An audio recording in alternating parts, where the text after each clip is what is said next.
Akron Athletics presents Zips Weekly, brought to you by Bryant Heating and Cooling, Akron Children's Hospital, and Miller Lite.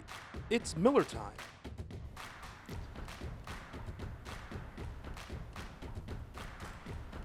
And here's your host, Joe Dunn. Hello, everybody, and welcome to Zips Football Weekly. I'm Dave Bacon, filling in for Joe Dunn today with Oscar Rodriguez. Coach, not the result you want in the battle for the wagon wheel with Kent State. Just some reaction to that. You know, it's been a tough couple of weeks for everybody, coaches and players, and, you know, at some point that emotional high of, you know, playing for each other and, you know, it's trying to stay in this thing and grain, you know, has to bottom out at some point. And, you know, it's human nature, you know, when you're going through transition, you know, people start to wonder where their lives are headed. And even for the players, you know, all the uncertainty of, you know, the new coaching staff and his coaches, like where are our lives going to go. And, you know, I thought we had a great week of preparation. You know, guys were working hard and everybody's locked in, you know, but the reality was we came out flat and didn't play as well as we wanted to in that first half. You know, and I think that's just a culmination of everything we've been going through. But I credit our coaches and our players for continuing to work. And, you know, they continued to play hard. And it was really, really good to see. You know, if you take out the first half, it would have been 9-0. So our kids never quit playing. They never quit fighting. I think that says a lot about the coaches, you know, and the players' character. And they got a lot to be proud of, and I'm proud of them all. Yeah, absolutely. You can see, and we'll see that a little bit later, there was a lot of battle and a lot of heart, and that came through in the second half without question. Let's take a look at some first half highlights. So the Zips received the ball to get things rolling, and a pretty alert play by one of your upbacks, Prophet here. Realizes what ball's coming to him and get you decent field position. Yeah, you know, I think they made a decision not to kick it deep to Michael Matheson, which is smart. He's explosive, and they started kicking it, you know, pooching it and, you know, taking it out of his hands. But it really was giving us good field position. You know, going in that first series, you know, they got us in the 4th and 7. We decided to punt, knowing that they were explosive. They kind of went down the field methodically. They made some plays, ended up scoring on this drive, which at the end of the day still ate up some time. We knew we were going to get the ball back with a little bit of, you know, with less clock on, you know, being able to run. We were able to counter, get the ball down. You know, I think we convert here on a 2nd and 15, get it to a 3rd and short, actually first down with a face mask, 15 yards. You know, Zach does a good job of taking the check down here. John Zell getting north and south. You know, the kids did a good job of executing throughout this whole series. I think we even converted, you know, here on this 3rd down. Mike, you know, almost breaks it, get it down inside the 30. You know, we're feeling pretty good at this point. Some really nice blocking by our wide receivers create that, and Matt's able to take advantage of it. There's no doubt. You know, we had success with that play a week earlier at Western Michigan and got us inside the red zone. You know, the thing about Zach here is he's elusive, you know. Not the most flashy athletic guy, but like he has really good pocket presence and found a way to get a first down here. And you can see the emotion coming out of him, which is a good thing. You know, we're down inside the red zone here. It gives us an opportunity to really tie the ball game. You know, we had made the decision at this point right here that it was 4-down territory for us. We get it in the 3rd and goal. If I remember correctly, get it down inside the 5-yard line here. We're right outside the 6. Get the first down. End up going for it on 4th down and drop a ball. Then they get the ball back. And it's a 7-minute drive. The 4th and goal they held, but you had 12 plays, 7 minutes and 19 seconds. And that was kind of the plan coming in. Hey, we had to win the time of possession battle, and we wanted to be anywhere from, you know, 3.5 to 5-minute drives in order to keep that offense off the field, because they've proven to be explosive all year. And it was kind of the same thing defensively.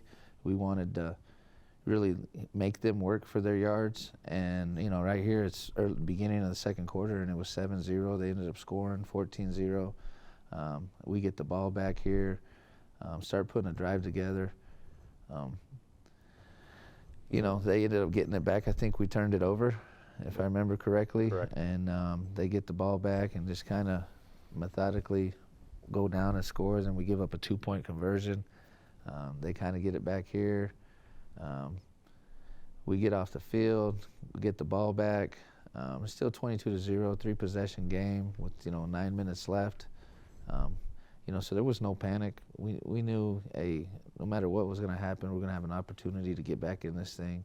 But some things just didn't go our way that first half. And anytime we did get something going offensively, whether it was a drive, we either turned it over or we didn't convert on a 4th down like we did here. They end up getting the ball back. And they go down and score right before the end of the half here on this drive, which put us down, 29-0 going into the second half. We actually did a good job of executing this drive, using all of our timeouts to get into field position to kick a field goal. Didn't work out like we wanted to, but it was good to see the execution piece from the offense in order to give us a chance, because anytime you can steal points at the end of the half, that leads with momentum. So I was thinking 29-3, but we missed it. But there was still some execution, some promise going in. And at halftime, I was really, really, honest with them about coming out and competing and having some pride, And at the end of the day, it doesn't matter by how much you're down. Your character is exposed when you are down and what you're willing to still give in those moments. What could you sense from your team at halftime? You mentioned you had that message to them. What did you sense from them? Well, given the circumstances, it's not easy, and I felt the low energy in there, and I really had to challenge them, from a man standpoint, like, hey, man, like in life, you don't get no days off when you're a parent. You can't choose a circumstance. You only choose how you react to it, and I really just challenged them from a pride standpoint, like, hey, like, we're going to find out, if you have any pride in yourself for this team or this university. And, I give them a lot of credit because I said, listen, you're going to get everything you can from me, and we're going to go out and we're going to try to bunt this next possession and steal it back. And I said, and then we're going to get it and go down and score. Well, we didn't go down and score. But I thought defensively we rang the bell and only gave up 9 points, 3 field goals. Offensively, obviously, we struggled. But they still didn't quit. Like, regardless of we didn't score any points, the kids continued to battle, and I give them a lot of credit for that. Time for us to take a quick timeout. On the other side of the break, we will have second half highlights. You're watching Zips Football Weekly. Stay with us. 6G Network.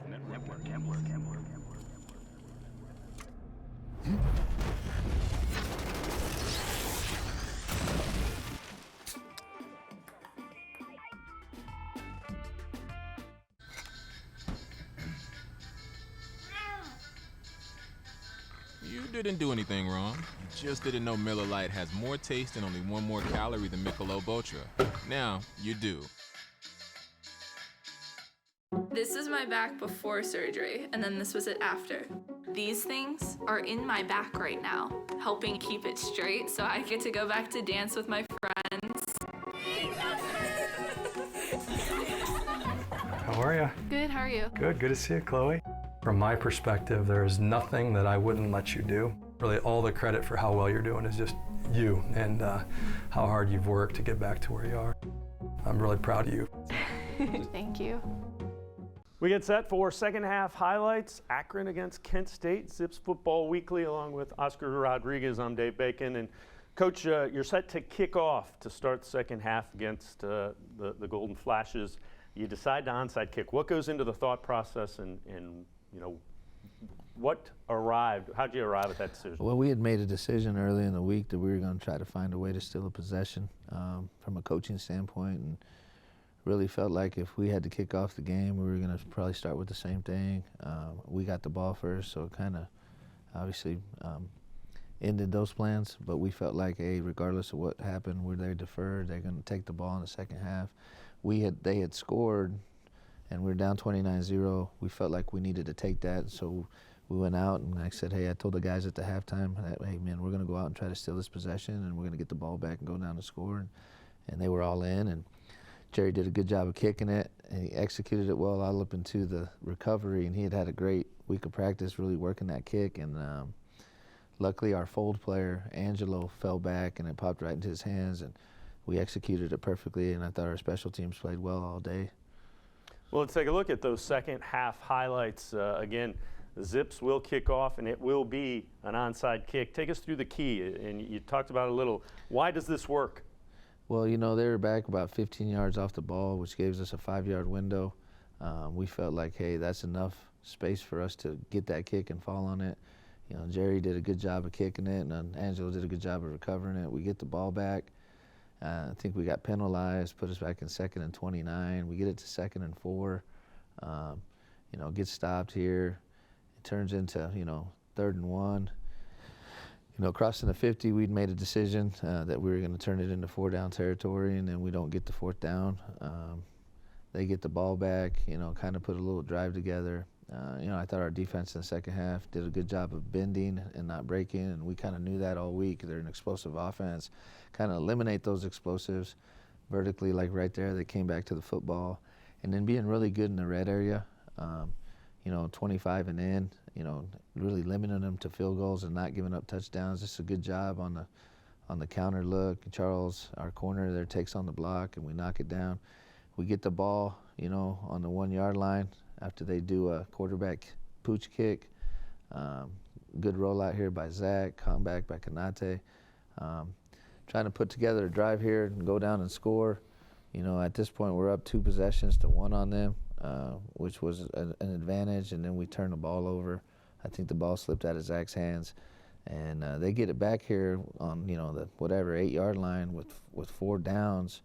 And our defense does a good job of holding them out of the end zone when they're one of the most exposed offenses, and we come off the field with a field goal, which we felt really good about. Yeah, you can see the swarm too. It's not one guy. You've got 4 or 5 guys at the ball, and that goes to the heart you were talking about. Yeah, you know, and I give our defensive staff a lot of credit. You know, like these kids are still playing hard, and like to be able to have the grit and go down and going through things we're going through. There is no quitting these kids, and our entire staff keeping everybody engaged, man, has been a task in itself. But I think it goes to the character and the heart of our coaches and our players, and guys kept playing. You see right there, Sean Conrad, we had a lot of young guys and walk-ons. We got beat up, but guys showing up and trusting their training and continuing to play.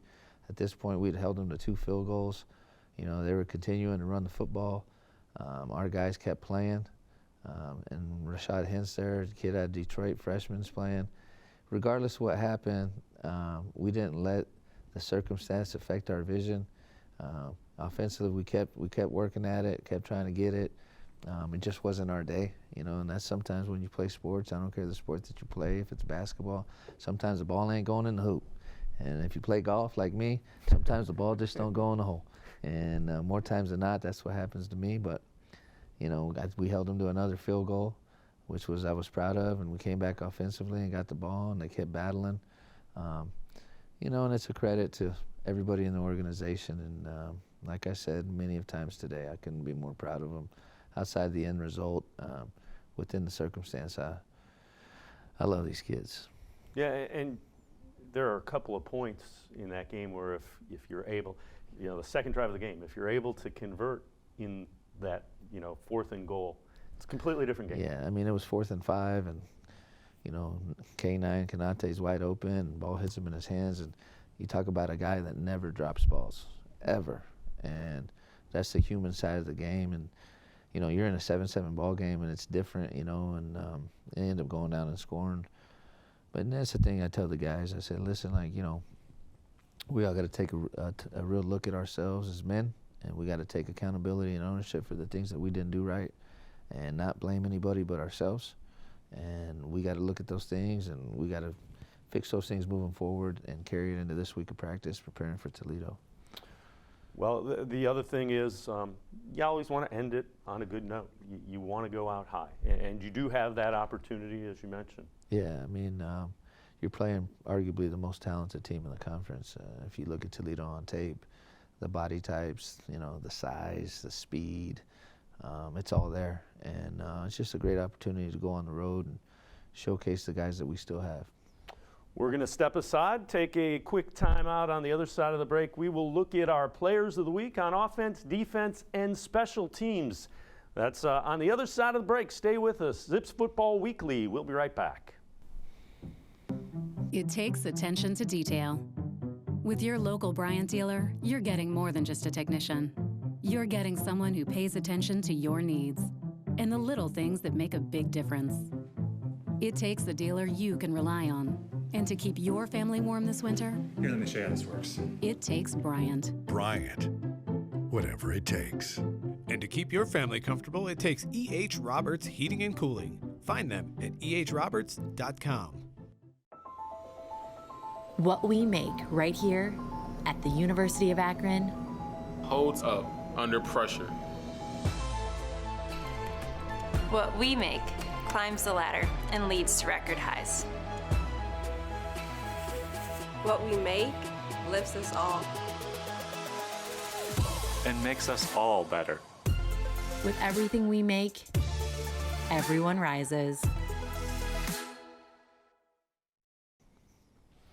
Zips Football Weekly continues. I'm Dave Bacon with Oscar Rodriguez. Time to take a look at the Zips Players of the Week. The offensive player, running back, John Zell Norrells. And, Coach, he was very good. Yeah, John Zell's a gritty kid out of Toledo. He runs behind his pads. He's very, very passionate.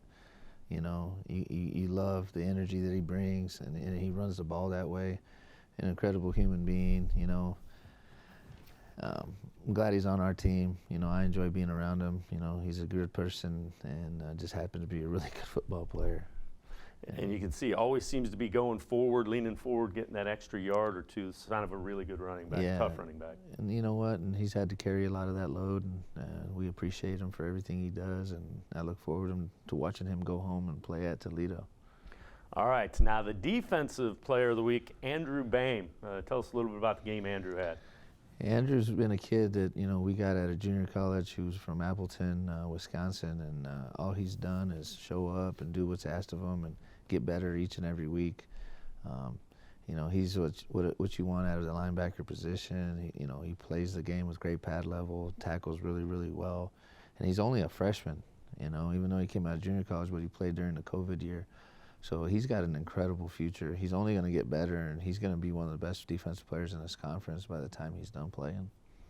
And again, you see him playing off blocks, filling holes, doing the things that you as a linebacker coach like to see. Yeah, I mean, he's really, really smart, too, and he loves to play. You know, like, he practices the exact same way. So, like, I just have an appreciation of how he plays the game, and it's the right way, and I'm glad he's on our team. Now you saw right there, slipping by the block, making the tackle. Our special teams player of the week, the punter, Ethan Slyke, pretty good. No, Ethan's been great for us all year. You know, he's made some punts that's pinned people. He's been inconsistent, gets a lot of hang time, puts our coverage team in a position to cover kicks. This one, he pins them inside about the 13-yard line. Had a couple of those. There was one, I want to say, in the second half. I was a little slow on games management, decision making, because we were playing so aggressively on fourth down.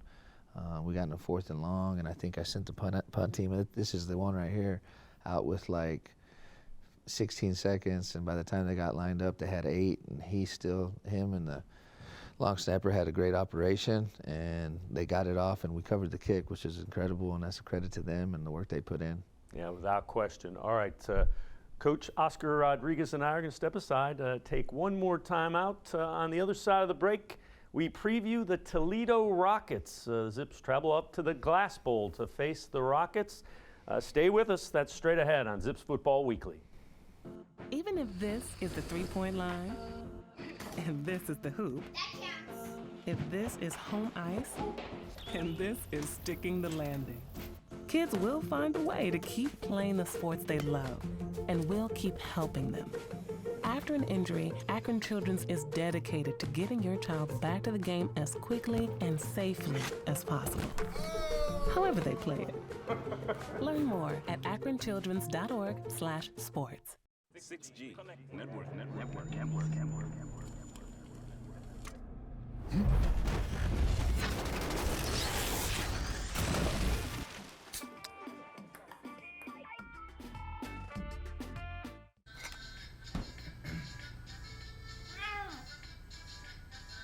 You didn't do anything wrong. You just didn't know Miller Lite has more taste and only one more calorie than Michelob Ultra. Now you do.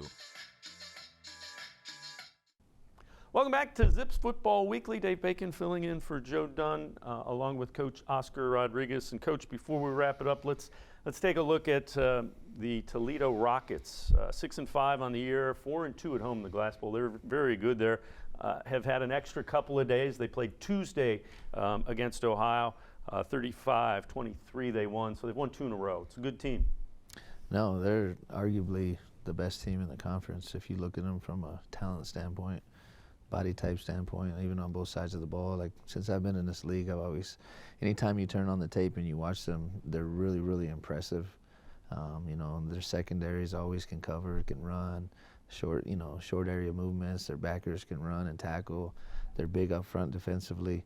Arguably the best defense that we'll see from a talent standpoint, and vice versa offensively. You know, they can run the football. They're good up front. They can, you know, execute in the pass game. And then it all bleeds off their depth. It bleeds off into their kicking game, which also mirrors their offense and their defense. And then they got one of the best coaches in this conference, along with a great coaching staff. They're well coached. So we're going to have our hands full with a really good football team that's playing really good football this time of year. And I think they're still playing for something. And, you know, if they get that W on Saturday, I think that kind of increases their chances of playing for a better bowl game and all the things that you work for throughout a season. What's the message to the Zips as they get ready for the Rockets? The message is Carry the cross that we've been given. You know, there's a lot of weight on our backs, you know, given the circumstances. But I'm a big believer in my faith and understand that God doesn't give you heavy crosses to carry, and if He doesn't think you're capable of it. And, you know, we got to attack this knowing that, like, you know, He hadn't given us anything that we can't work through, and it's just another opportunity for us to play together, it's to stay together and go out and win a football game on the road when nobody's giving you a chance. And that's the beauty of sports and college athletics, is go out and you know, ruin everybody else's plans and just do what we got to do throughout the week in order to go out there and give ourselves a chance to win late. When you look at the Rockets, Bryant Koback, running back, a good one, over 1,000 yards, 1,175 yards, 13 touchdowns, coming off a game where he ran for over 200 and 4 touchdowns. Fair to say that's a guy that will have your attention? Oh, yeah. I mean, he's got everybody. He plays attention when you turn on the tape, and it just flashes right in front of your eyes. And, you know, that's the difference. When you got players like that, you know, I've been coaching 18 years, and, you know, a lot of my best stops have been when I've had really good players, you know. And I remember I've had the Tyreek Hills, I've had the Cordell Pattersons, and I was a really good coach when I had those kind of players, and you can never forget that. And so I'm sure they feel as a staff they got that luxury of driving that kind of vehicle, and it's our job to try to flatten the tires and get it to slow down a little bit. The other thing is you've got Zach, and tell me some of the message to the offense. What do you want to see from your offense? You know, I mean, we just had we took a step back, and that's okay. You know, given the circumstances, I understand, and one thing I take a lot of pride in is my emotional intelligence and being able to feel people and just really getting us back, you know, and headed in the right direction and continuing to, you know, really uplift our guys so that they understand, hey, we're a good offensive football team too, and we can go out and move the ball and score points because we've proven we could do it, and there's no reason we can't one last time. Coach Oscar Rodriguez, appreciate the insight as you get ready for the Rockets. Best of luck Saturday in the Glass Bowl, and bring back that win for the Zips. Appreciate you having me on. All right. Oscar Rodriguez, that'll do it for this edition of Zips Football Weekly. Join us again next week when we will wrap up the Akron and Toledo game from the Glass Bowl. Have a great night, everyone. Thanks for watching Zips Weekly. Brought to you by Bryant Heating and Cooling, Akron Children's Hospital, and Miller Lite. It's Miller time.